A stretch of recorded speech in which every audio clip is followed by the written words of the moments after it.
বিজ্ঞানীরা বলেন মায়ের পেটে যেই থলিটাতে বাচ্চা থাকে ওই থলিটা মাত্র 10 ইঞ্চি লম্বা। কয় ইঞ্চি? একটু জোরে বলেন না, কয় ইঞ্চি? বিজ্ঞানীরা বলেন মায়ের পেটে যে থলিটাতে বাচ্চা থাকে এই থলিটা মাত্র 10 ইঞ্চি লম্বা।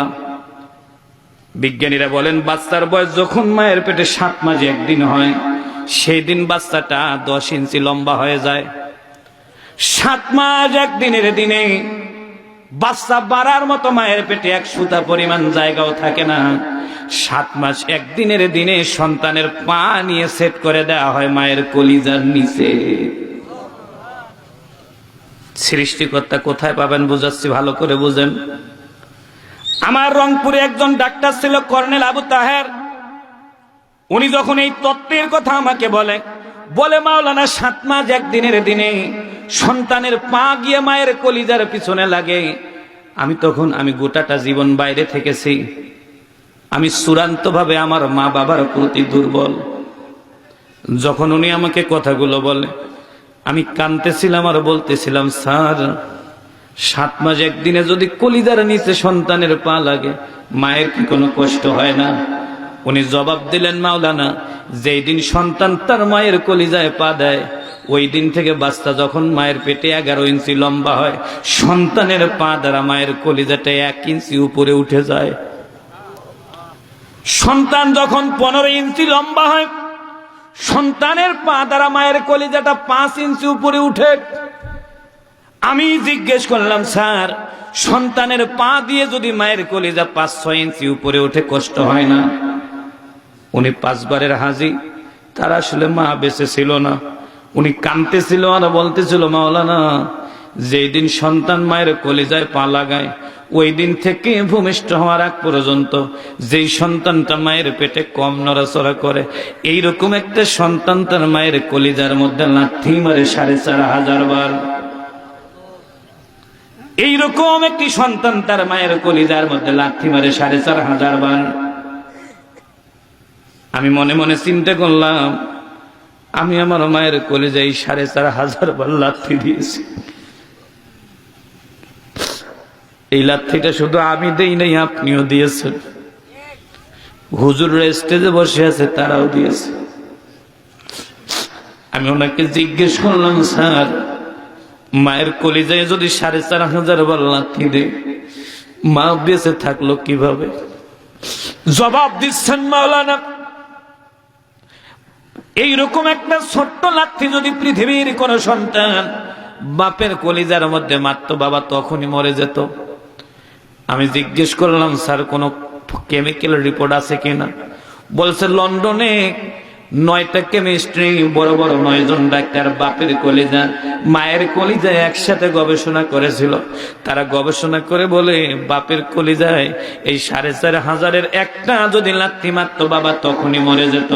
আর মায়ের কলিজায় ওই লাথি খাওয়া জায়গাটা গবেষণা করে বিজ্ঞানীরা বলেছেন যে সন্তান যত বেশি মায়ের কলিজায় লাথি মারে ওই সন্তানটাকে মা তত ভালোবাসে। যে সন্তান যত বেশি মায়ের কলিজায় লাথি দেয় ওই সন্তানটাকে মা তত ভালোবাসে। আমি বললাম, স্যার আর কোন তথ্য আছে কিনা? উনি জবাব দিল, মাওলানা আর নতুন কোন তথ্য দিতে চাই না, শুধু এতটুকু বলবো একজন মা 4500 লাথির মধ্যে 3টা বড় বড় ঐতিহাসিক লাথি আছে। যেই লাথিগুলো বড় বড় হুজুররাও মেরেছে মায়ের কলিজায়। আমি বললাম, স্যার আপনি একটু আমাকে বলেন। বলছে একটি মহিলা যখন প্রথম গর্ভবতী হয়, প্রথম গর্ভবতী হওয়ার সময় আমার দিকে তাকান, একটু ভালো করে হৃদয় দিয়ে কথাগুলো খেয়াল করুন। প্রথম আপনারা যারা বিয়ে করেছেন খেয়াল করে দেখুন, মহিলাটা যখন প্রথমবার গর্ভবতী হলো বাচ্চা হওয়ার 10 দিন 15 দিন আগ পর্যন্ত স্বাভাবিক থাকার চেষ্টা করে। ঠিক যখন টের পায় বাচ্চা হবে 7 দিন 10 দিন আগে পৃথিবীর কারো কাছেও যদি মাপ না চায় প্রথমবার মহিলারা তার স্বামীর কাছে মাপ চাবে। স্বামীদের কাছে জনমের মতো ক্ষমা চেয়ে নেয়। কখনো বুকে মাথা দিয়ে বলে আমাকে ক্ষমা করে দিও, কখনো মাথায় মাথা দিয়ে বলবে আমাকে ক্ষমা করে দিও। শ্বশুর শাশুড়ির কাছে ক্ষমা চেয়ে নেয়, বন্ধু বান্ধবের কাছে ফোন চেয়ে বলে আমি অমুক দিনে মেডিকেলে যাচ্ছি। কিন্তু ভাইরা, পৃথিবীর কোন গর্ভবতী মেয়ে আজও পর্যন্ত নিজের মায়ের কাছে ফোন করে বলে না, নিজের মায়ের কাছে একবার ফোন করে বলে না, মা আমার প্রচন্ড কষ্ট হচ্ছে, আমার কি ক্ষমা করে দিও, আমার জন্য দোয়া করিও। আমি আমার বোনটাকে জিজ্ঞেস করেছিলাম, আপুরে দোয়া কবুলের জায়গা মা বাবা, অথচ তোমরা এই সময়টা মা বাবাকে কিছুই বলো না, কারণটা কি? ও আমাকে বলে, শোন, না বলার পিছনে বড় কারণটা হলো আমার বিয়ের দিন আমি যে পাড়ার মেয়ে, ওই পাড়ার প্রতিটা মানুষ আনন্দ করেছে, কিন্তু আমি যে মায়ের মেয়ে, আমার বিয়ের দিন আমার মাকে খাবার প্লেটে বসানো যায় নাই। সারাটা দিন মা কেঁদে কেঁদে পার করাই দিয়েছে। ঠিক যখন মেয়েটার বিয়ে হয়ে যায়, জামাইয়ের হাতে যখন মেয়েটাকে তুলে দেওয়া হয়, আপনারা স্মৃতিটা মনে করে দেখেন তো, কি করে ওই সময় মা 3 জন 4 জন 5 জন মিলে মেয়েটাকে হাতে করে নিয়ে মা জামাইয়ের কাছে যায়, কিংবা জামাইয়ের মায়ের কাছে যায়। যেদিকে যেমন সংস্কৃতি, আমাদের ওইদিকে সরাসরি শাশুড়িরাই মেয়েকে জামাইয়ের হাতে তুলে দেয়। যখন মেয়েটাকে জামাইয়ের হাতে তুলে দেয়, একবার আপনারা চিন্তা করেন তো, মেয়েটাকে তুলে দেওয়ার সময় একজন মা কি হাসে নাকি? হাসে তো না। আমি তো দেখেছি মেয়েটাকে তুলে দিতে গিয়ে মা একা আর ঘরে আসতে পারে না। কিছু কিছু মা মেয়েকে তুলে দিতে গিয়ে সেখানে আপসেট হয়ে যায়। সম্মানিত দিনী ভাইরা, যিনি বাবা থাকেন, বিয়ের দিন সারাদিন দায়িত্ব পালন করেন, ঠিক যখন বিয়েটা হয়ে যায়, মা বিদায় দিয়ে দিল, বাবা যখন মেয়ে চলে যায় তখন লুকোচুরি খেলায়। বাবা একবারও মন থেকে চায় না যে মেয়ের সামনে পড়বে, কিন্তু চাচারা মামারা বাবাকে খুঁজে বেড়ায়, মেয়েকে যেন বাবাই বিদায় দেয়। আমি দেখেছি একটা সভ্য মেয়েকে বিদায় দেওয়া একটা বাপের জন্য যে কত কষ্টকর। আমি নিজে তাকিয়ে তাকিয়ে দেখেছি বাবাকে 2 জনে ধরে এনে মেয়ের সামনে দাঁড় করায়। মেয়েটা 20 বছর 25 বছর বয়স বড় হওয়ার পর থেকে বাপের গা ঘেঁষে দাঁড়াইতো না, কিন্তু বিয়ের দিন বাবার সামনে মেয়েটা এসে দাঁড়ায়, 2 বছরের বাচ্চার মতো 2 হাত দিয়ে জড়ায় ধরে বাপের বুকের উপরে মাথাটা দিয়ে যখন আব্বা ডাকটা দেয়, যখন আব্বা ডাকটা দেয়, রে মুসলমান, বাবা একবারও মেয়ের মাথায় হাত দিয়ে দোয়া দিতে পারে না। নিজের কান্না চেক দেওয়ার জন্য একবার আকাশের দিকে তাকায়, একবার ডানে তাকায়, একবার বামে তাকায়, কখনো নিচের দিকে তাকায়। বাবা যেন বেকুবের মতো দাঁড়িয়ে থাকে, মেয়েকে কেমনে বিয়ে দিবে বা বিদায় দিবে ভাষা খুঁজে পায় না। চাচারা মামারা 2 জনে মিলে বাপ মেয়েকে ঠেলে ঠেলে বাবা বলতে পারে না, মা চল তোমাকে গাড়িতে উঠাই নিয়ে। আমি দেখেছি বাবাগুলো বোবার মতো করে চুপ করে থাকে। বাবা বুঝতে পারে না এই যে ওকে বিদায় দেওয়া এত কষ্ট হবে। রে মুসলমানেরা, বাবা মেয়ে 2 জনে মিলে 3য় পক্ষ ঠেলে ঠেলে মেয়েকে বরের গাড়িতে উঠায় দেয়। মেয়েটা বরের গাড়িতে উঠে বাপের চেহারার দিকে তাকায়, দেখে বিভৎস 2টো চোখ। বাবা ভালো নাই, বাপের বুকটা কেমন জানি আপ ডাউন করতেছে। আমি তো দেখেছি বরের গাড়ি চলে যাওয়ার পর অনেক বাবা আছে ওখান থেকে হেঁটেও বাড়ি আসতে পারে না, কাঁদতে কাঁদতে অস্থির হয়ে যায়। মেয়েরা কিন্তু বাপের প্রতি চূড়ান্ত দুর্বল হয়।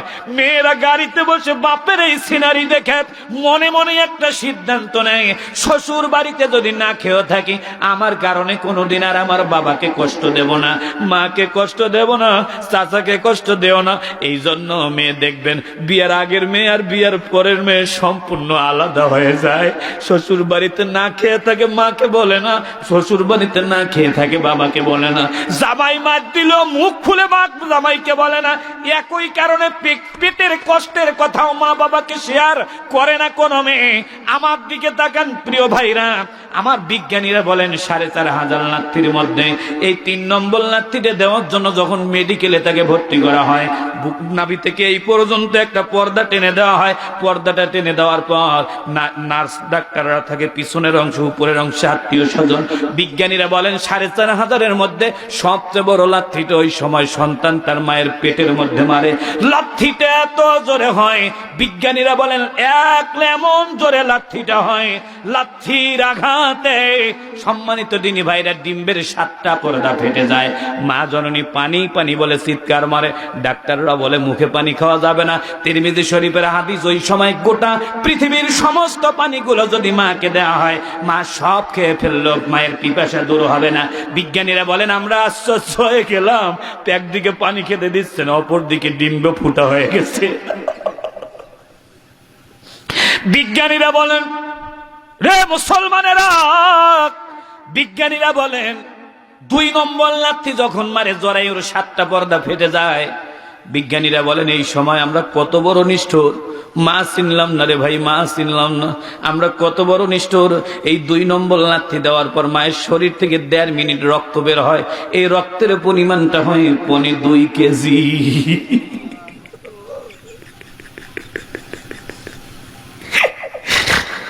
কি দিয়ে মায়ের এই ঋণটা শোধ করবো? আমার মায়ের সামনে একদিন আমার আঙ্গুলের এই জায়গাটা কেটে গিয়েছিল, তা কিছু রক্ত পড়েছিল পোয়া খানিক ভাবে। আমার রক্ত দেখে আমার মা অজ্ঞান হয়ে গেছে। কামিল পাস করার পরের ঘটনা, 1 পোয়া রক্ত গেছে, মা অজ্ঞান হয়ে গেছে। হাসপাতালে যাওয়ার পরে মার জ্ঞান ফিরছে। আমি আমার মাকে বললাম, মা আমার 1 পোয়া রক্তের জন্য তুমি জ্ঞান হারাইছো, অথচ আমি জন্ম হওয়ার কারণে তোমার লাথি দিয়ে আমি 2 কেজি রক্ত খেয়ে ফেলেছি। সম্মানিত দিনী ভাইরা, বিজ্ঞানীরা বলেন 3 নম্বর লাথিটা যখন সন্তান মারে, সন্তানের ডান পায়ের ভুঁড়ি আঙ্গুলিটা গিয়ে মায়ের কলিজার পর্দার মধ্যে আঘাত করে। লাথিটা এত জোরে হয় ওই কলিজার পর্দাটা মৃদুভাবে ফেটে যায়। বিজ্ঞানীরা বলেন তখন মা জননী সম্পূর্ণ অজ্ঞান হয়ে যায়। বিজ্ঞানীরা বলেন মা যখন সম্পূর্ণ অজ্ঞান হয়ে যায়, ওই অজ্ঞান হওয়ার পর সন্তান মায়ের পেট থেকে দুনিয়ায় আসে, মায়ের কোনো জ্ঞান থাকে না। বিজ্ঞানীরা বলেন আমরা আশ্চর্য হয়ে লক্ষ্য করলাম, লাঠি দিয়ে কলিজার পর্দাটাকে মৃদুভাবে ফাটাই দিয়ে মাকে অজ্ঞান করে দিল যেই বাচ্চা। ওই বাচ্চাটা মাটিতে পড়ে 15 সেকেন্ড থেকে 2 মিনিটের মধ্যে ওই বাচ্চার মুখ থেকে একটা অদ্ভুত আওয়াজ বের হলো, উম্মা। আমরা উম্মা ডাকটা ইথার দিয়ে ধরলাম আর মায়ের কলিজার উপরে মাইক্রোস্কোপটা সেট করলাম। আমরা লক্ষ্য করে দেখি মায়ের সন্তানের মুখ দিয়ে উম্মা ডাক মায়ের কান দিয়ে ঢুকে কলিজার ফাটা জায়গাটাকে সেলাই দিয়ে বিজ্ঞানীরা বলেন সন্তান এবার যতই কান্দে মা ততই সুস্থ হয়। আল্লাহু আকবার কর। সন্তান যত কাঁদে ততই সুস্থ হয়। বিজ্ঞানীরা বলেন মায়ের কলিজার ওই ফাটা দাগকে আমরা গবেষণা করে দেখেছি, ওই দাগটা মা যতদিন বেঁচে থাকে কলিজার ঘাটা ততদিন থাকে। ঘাটা বড় রহস্যময়। সন্তান যদি কাছে থাকে তাহলে কলিজার ঘাটা ব্যথা করে না, কিন্তু সন্তান যখন পড়ালেখার জন্য কিংবা চাকরি বাকরির জন্য বাড়ি থেকে দূরে চলে যায়, কলিজার ঘাটা খুটখুট করে ব্যথা শুরু করে। যতক্ষণ ফিরে আসে না ততক্ষণ পর্যন্ত পৃথিবীর কোন মায়ের কলিজার ওই ঘাটার ব্যথা থামে না।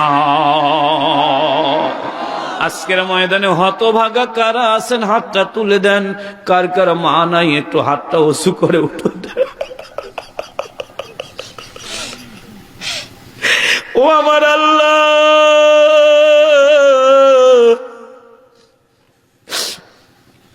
এই ময়দানে যাদের মা নাই না মাবুদ, যে মানুষগুলো 2টো হাত তুলে দিয়েছে, আমরা সবাই মায়ের কলিজায় লাথি মেরে দুনিয়া এসেছি।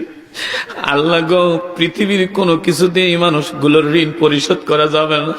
ওগো দয়াবান আল্লাহ, মেহেরবানি করে এই হতভাগা সন্তানদের হাতগুলো আজকে এদের চোখের পানিগুলো এদের মায়ের কবরে দিয়ে কবরটাকে আল্লাহ তুমি জান্নাতের বাগান বানায়া দাও।